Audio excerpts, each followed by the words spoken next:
প্রতীকের আজকের এই উঠান বৈঠকে উপস্থিত রয়েছেন বাংলাদেশ জামাত ইসলামী মনোনীত নন্দীগ্রাম কাহালু আসনের সম্মানিত এমপি পদপ্রার্থী ডক্টর মোস্তফা ফয়সাল পারভেজ। উপস্থিত রয়েছেন বাংলাদেশ জামাত ইসলামের বিভিন্ন পর্যায়ের নেতৃবৃন্দ। উপস্থিত রয়েছেন ৮ নম্বর ওয়ার্ডের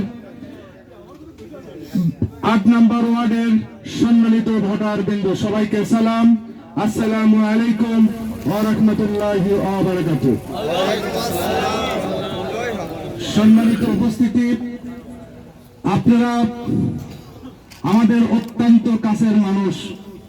আমরা এই এলাকায় বড় হয়েছি।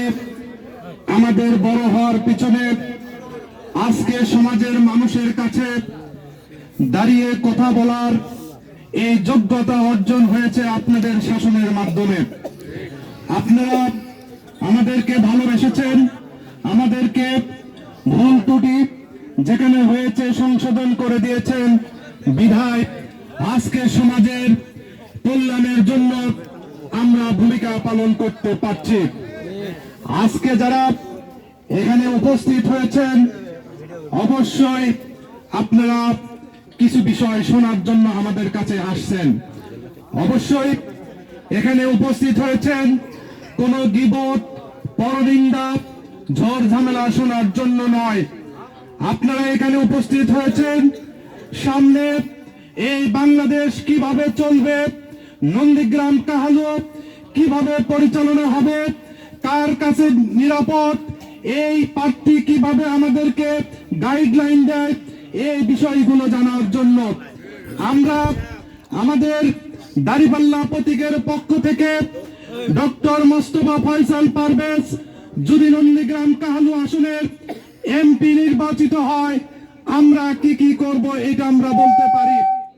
সম্মানিত উপস্থিতি, এই আমরা যারা বসবাস করি এই অঞ্চলের সকল সমস্যা সম্পর্কে আপনাদের জানা রয়েছে।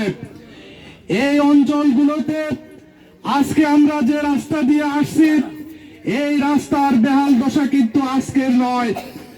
আমরা এই অঞ্চলের যে সমস্যাগুলো দীর্ঘদিনের সমস্যা, আমরা এইভাবে অনেক উঠান বৈঠক, সেই উঠান বৈঠকে আমরা উপস্থিত হয়েছি। এই উঠান বৈঠকগুলোর থেকে আমরা শুধুমাত্র আশার বাণী শুনিয়েছি। পরবর্তী সময়ে এর কোন সমাধান আমরা খুঁজে পাইনি। তবে নন্দীগ্রাম কাহালু আসনে এইবারের নির্বাচন বাংলাদেশে জুলাই পরবর্তী সময়ের নির্বাচন অন্যান্য সময়ের নির্বাচনের মধ্যে অনেক পার্থক্য রয়েছে। সম্মানিত উপস্থিতি, এই অঞ্চলগুলোতে ডক্টর মোস্তফা ফয়সাল পারভেজ যদি এমপি নির্বাচিত হয়, আপনারা এই এলাকায় ধুমদার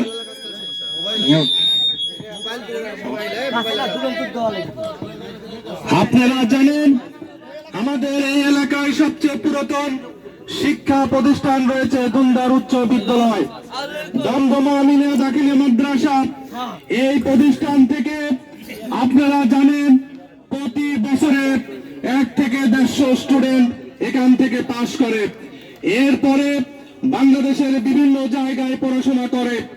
আপনারা কি কখনো এটা খেয়াল করে দেখছেন কিনা, যারা পাশ করছে তারা কতজন লোক কর্মের সাথে সম্পৃক্ত হতে পেরেছে? এবং এই প্রতিষ্ঠানগুলোর অবকাঠামো উন্নয়ন, এই প্রতিষ্ঠানগুলোর শিক্ষক নিয়োগ থেকে সকল প্রকার কর্মকাণ্ডের সাথে জামাত ইসলাম কোনোদিন সম্পৃক্ত ছিল কিনা। আমরা আপনাদেরকে আশ্বাস দিতে চাই, দাঁড়িপাল্লা মার্কায় ভোট দিলে যে স্টুডেন্টগুলো এই প্রতি বছর এখান থেকে বের হচ্ছে, তার 5% স্টুডেন্টও কোনো কর্মের সাথে সম্পৃক্ত হতে পারে না। আপনারা জেনে দেখবেন যে এলাকায় বেশি চাকরির সাথে সম্পৃক্ত, কর্মের সাথে সম্পৃক্ত, যে এলাকার মানুষ দেখবেন প্রবাসে থাকে, সেই এলাকায় জায়গা কিনতে গেলেও সেই জায়গা জমির দাম কিন্তু অনেক। বাসা বাড়ি অন্যান্য বিষয় দেখার সাথে মনে হয় যে এই এলাকায় উন্নয়নের ছোঁয়া লেগেছে, কিন্তু এই এলাকায় আমরা শুধুমাত্র রাস্তা ফ্যামিলি কার্ড, এইটা ওইটার আশ্বাস শুনে আসছি, কিন্তু আমাদের সন্তানদেরকে এখন পর্যন্ত কর্মের কোনো দিশা কেউ দিতে পারে নাই। এই জন্য আমরা যদি দাঁড়িপাল্লা প্রতীকে নির্বাচিত হতে পারি, আপনাদের কাছে প্রতিশ্রুতি দিতে চাই, অবশ্যই কর্মমুখী শিক্ষার ব্যবস্থা এখানে করা হবে। বিদেশে যারা গিয়েছেন, আমরা বিভিন্ন দেশে গিয়ে দেখি এই অঞ্চলের লোকগুলো যখন বের হয়, যে কর্মের সাথে তারা সম্পৃক্ত রয়েছে, এই এলাকায় এসে তারা সেই কর্মের পরিচয় দিতে পারে না, কারণ তারা তো কারিগরি শিক্ষার সাথে কখনো পরিচয় হয় নাই। এই এলাকায় যারা নেতৃত্ব দিয়েছে, সাধারণ জনগণের কথা কিন্তু কেউ ভাবে নাই। কিন্তু আমরা আশ্বাস দিতে চাই, এই এলাকার জনগণকে যদি আমরা দক্ষ করতে পারি, বিদেশে গিয়ে কিন্তু তারা ভালো ভালো প্রতিষ্ঠানে চাকরি করবে, বেশি টাকা ইনকাম করবে। এই ধরনের ম্যানেজমেন্ট যে করতে পারবে, যে এমপির সক্ষমতা রয়েছে, আপনারা সেই এমপিকে ভোট দিবেন। এখন আমরা এর আগে আমাদের এইবার নির্বাচনে যে কয়টি দল নির্বাচনে অংশগ্রহণ করছে, এর পূর্বে 1-2 বার নয়, বারবার সেই দলগুলোর প্রার্থীকে আপনারা নির্বাচিত করেছেন। সেই দলের পক্ষ থেকে যে প্রার্থী নির্বাচিত হয়, সেই প্রার্থীকে তারা পরবর্তী সময় আর জনগণের সামনে আনতে পারে না। এর আগে আপনারা যে প্রার্থীকে ভোট দিয়েছেন, যাদেরকে এর পূর্বে এমপি হিসেবে নির্বাচিত করেছেন, তাদেরকে তো আর এই জনগণের সামনে সেই দল আনতেই ভয় পাচ্ছে।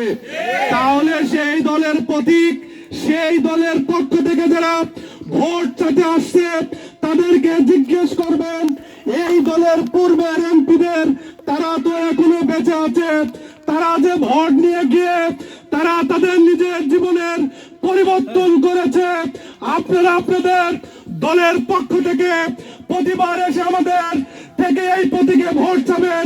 সেই প্রতীকের পক্ষে যে নির্বাচিত হবে, সে ব্যক্তিগতভাবে লাভবান হবে, আর আমরা প্রতিবার এই কষ্ট আর করতে চাই না।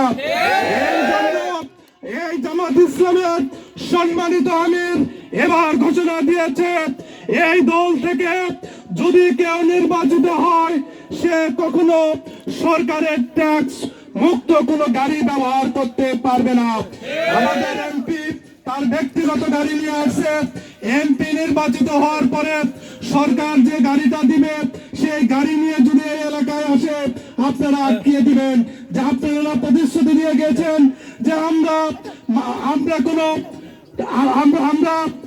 আমাদের কাছে প্রতিশ্রুতি দিয়ে গিয়েছিলেন যে সরকারের সুবিধা ব্যবহার করবেন না, আজকে সরকারের গাড়ি নিয়ে আসছেন কেন? এবং সরকারের পক্ষ থেকে যে প্লট ফ্ল্যাট দিয়ে থাকে, আমাদের দলের এমপি সেটা গ্রহণ করবে না। আপনারা চা খেয়ে ভোট দিবেন, আপনাদের টাকা দিয়ে এই এলাকার অফিস চলবে, আপনারা কষ্ট করে এই দলের প্রতীককে ভোট দিবেন। এই এমপি প্রার্থী 5 বছর আপনাদের কষ্ট করবে, এই প্রতিশ্রুতি এখানে দিয়ে যাচ্ছে। উপস্থিতি, জুলাই বিপ্লবের পরে 1.5 বছর সময় অতিবাহিত হইল। আমাদের পাশে হলো কাজী ফার্ম রয়েছে, এখানে বারবার ফোন দেয়, এখানে যে মুরগির বিষটা বের হয়, সেই বিষটা নিয়েও চাঁদাবাজি হয়।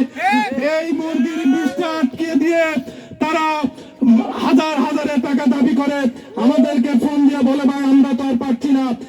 এই মুরগির বিষটা কাজী ফার্মার থেকে কারা চাঁদাবাজি করে, এইটা যদি জামাত ইসলামের কেউ করে থাকে, তাহলে আমাদেরকে ভোট দিবেন না।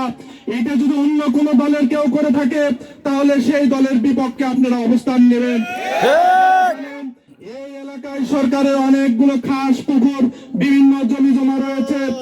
এই সরকারি খাস পুকুর থেকে শুরু করে সরকারের এই ধরনের প্রতিষ্ঠানগুলো কারা নিয়ন্ত্রণ করে, কারা নিয়ন্ত্রণ করতে চায়, এইটা যদি কোন কর্মী আমাদের যদি সম্পৃক্ততা থাকে, আপনারা এখানেই দাঁড়িয়ে বলবেন, আমরা আর কোন গ্রামে ভোট চাবো না। এবং বগুড়া নন্দীগ্রাম উপজেলায় যে রেজিস্ট্রি অফিস রয়েছে, আপনাদের বিভিন্ন সময়ে জমি ক্রয় বিক্রয় করতে যান, এই ক্রয় বিক্রয় সংক্রান্ত জায়গাতে অফিসের নাম করে 1% ট্যাক্স নেওয়া হয়। এই 1% ট্যাক্স কোন দলকে দেওয়া হয়? আমার টাকা যারা বিভিন্ন অজুহাতে নন্দীগ্রামে বসে থেকে ইনকাম করবে, এই ধরনের দলকে, এই ধরনের প্রতিষ্ঠানকে আপনারা যদি এখনই না করেন, তাহলে কিন্তু আপনারা পরবর্তীতে এই ফল আপনারাই ভোগ করবেন। আমরা যদি এই এলাকায় এমপি নির্বাচিত হই, আপনাদেরকে বলে দিতে চাই, আমরা কোনো টেন্ডারবাজির সাথে যুক্ত হব না। এই রাস্তা যদি পাস হয়, আমার দলের লোক যদি ঠিকাদার হয়, এই এলাকায় ইট দিতে গেলে আমার দলের লোককে ইটের জন্য আলাদা মাসোয়ারা দিতে হবে, বালু কিনতে গেলে তাকে বেশি করে টাকা দিতে হবে, কাজ করতে হলে ঠিকাদারকে টাকা দিতে হবে। তাহলে সেই এমপির লোকদেরকে যদি এত টাকা দেওয়া হয়, এই রাস্তার যে বাজেট আছে সেই কাজ কি করা সম্ভব? আমরা প্রতিশ্রুতি দিয়ে যাচ্ছি, আমাদের দলের কেউ যদি এর সাথে সম্পৃক্ত থাকে, আমরা যদি এই ধরনের স্পটে জনসম্মুখে তার যদি দৃষ্টান্তমূলক বিচার না করতে পারি, এই অঞ্চলে আমরা যদি ভোট চাইতে আসি, আমাদেরকে টাঙ্গিয়ে রেখে আপনারা নমুনা দেখাবেন যে মিথ্যা কথা বলে গিয়েছিলেন, এই যে আপনাদের এই নমুনা হিসেবে আপনাদেরকে টাঙ্গিয়ে রাখছি। এই জনগণের সাথে উন্নয়নের সাথে যা সম্পৃক্ত, সেইটা আপনারা আমাদের থেকে আদায় করে নেবেন। এই